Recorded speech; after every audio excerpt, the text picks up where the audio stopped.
नमस्कार. आज मी तुम्हाला त्रिफला चूर्णाविषयी सांगणार आहे. हे त्रिफला चूर्ण आहे. हे मी गरम पाण्यात भिजवलेलं आहे. गरम पाण्यात विझवलं आहे आणि याचा आपण पोटात खातो सकाळ संध्याकाळ. त्याच्यावर गरम पाणी प्यायचं.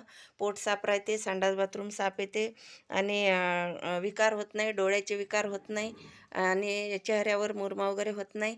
मला तर काहीच नाही आहे. तरी पण कोणाच्या डोळ्यात पाणी येत असेल किंवा डोळ्यात गरम असेल किंवा उष्णता असेल किंवा डोळे लाल होत असेल किंवा डोळे शुष्क असेल, त्याच्यासाठी हा त्रिफला चूर्णाचा उपयोग आहे.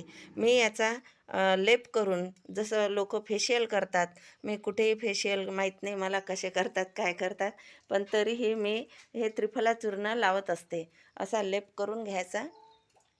हे लेपानं काय होते, डोळ्यातली जी अंगार आहे, डोळ्यात पाणी येणे, हे सगळं नाहीसं होते.